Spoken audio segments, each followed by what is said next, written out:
Hi and welcome, guys. How is everybody today?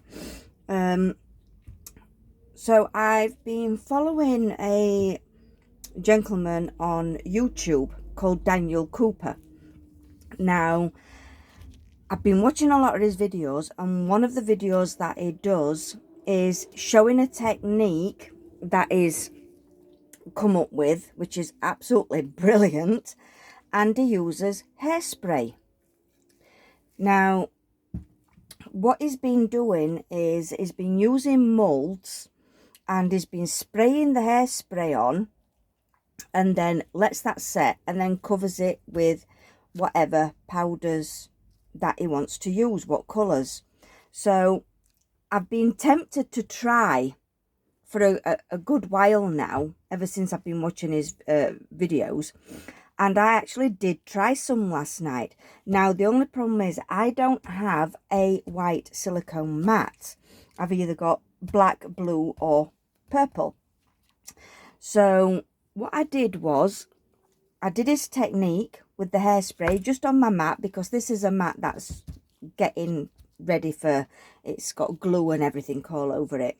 And I did the hairspray and covered it. Now, I did make some. You can actually see a couple of the shapes that I did yesterday. Now, I do have the jewellery, the jewellery. My mind's gone a blank. I'm just so excited about it all.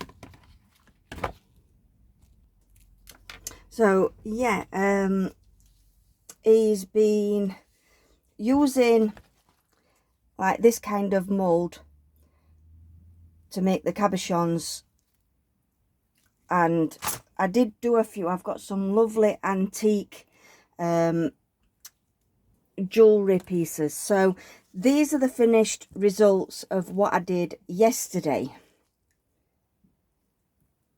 So this one has actually got, so you can see there where I've done the hairspray and my chameleon powders, but I thought I'd try and actually put a picture behind it as well. So that's one that I did, and it just looks like in the main moon phases. So that's one that I did, and this is another. Now, I'm actually chuffed to bits with these. To say it's my first time that I've ever done it, the light's not very good in here, by the way. So that's what I did. Now, I don't know whether to make them into key rings or necklaces. I've not made my mind up yet, but I'd still got all this left. So what I did was I actually did a small bit, because on the back of this it's got black, so the actual powders stand out and the pattern stands out better. So I'd got a bit left over, so I thought I'm going to experiment, and this is what I came up with. Now, it does need, like I say, this is the first time I've attempted anything like this. I'm trying to get it in a bit of light. So I'd already got these little bats made,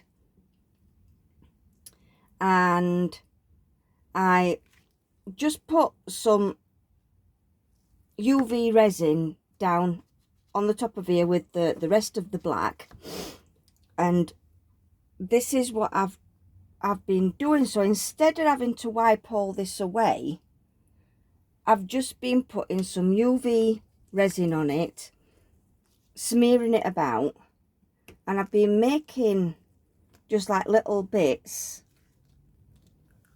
You can't really see it. So, oh, there you go, you can see it. So I've just been using some UV, and then I can actually cut this to whatever shape that I want. So I'm not wasting it. I've got a bit here, but because I'm next to the window, the UV is actually setting without my UV light. So I've just been able to manipulate it just to get it where I can actually, that's better. So yeah, that's, so it looks like as if it's wavy behind.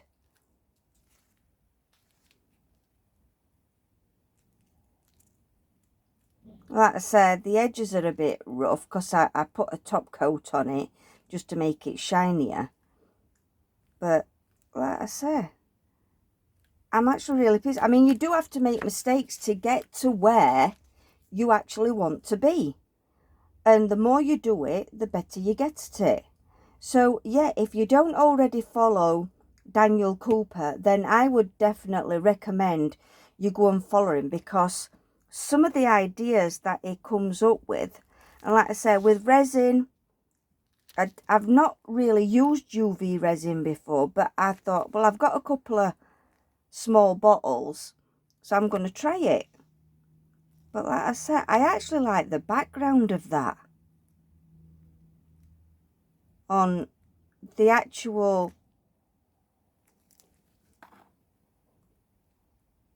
the way that it looks like it's like either sat on a pillow, or the way that the texture is at the back. My camera's trying to focus in on the map more than that. But yeah, I mean, these, I'm really impressed with these. So you can see the different chameleon powder, but like I said, it's all trial and error. Like I said, I've been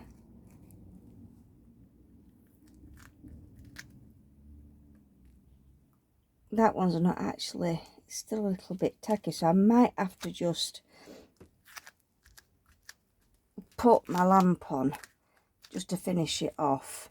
But yeah, I thought, well, I don't want to waste it. So you can see the patterns there. So like you said, as the hairspray dries, it separates. And then when you use your mica powder on top of it, or any powder, I've got chameleon powder, I've got mica powder, you get the pattern where the hairspray's been. But it is a really, really good idea. I would have never have thought of using hairspray. So what do you think, guys? Like I said, I need to try doing more. Like I said, the more you do, the better you get. But I'm actually impressed with those. But you do have to put a dark background, or like a white background, so the pattern shows up better with whatever colour mica powder you've used. But yeah, I'm definitely impressed with that. I'll definitely be trying it out even more, probably actually in the mould, because he has done it where it's been in moulds as well. But yeah, write in the comments down below, and I'll tag him in down below, and go give him a follow, because there's people out there that are trying this out and actually taking all the limelight that they've actually thought about it, when really it wasn't. So this is why I'm actually saying his name, Daniel Cooper. He was the one that actually originally figured this out, and other people are taking the gratitude for it when it's not even their idea. I mean, we all, us resin crafters, we all bounce ideas back and forth from one another. We try to help each other. And if somebody's come up with the idea, don't take all the praise for yourself. Actually praise the person that came up with the idea. But yeah, guys, it's definitely a thumbs up for me, and I will definitely be trying it again. But like I say, put your comments down below what I should actually turn them into. Do I turn them into key rings, or do I turn them into necklaces? Definitely give it a go.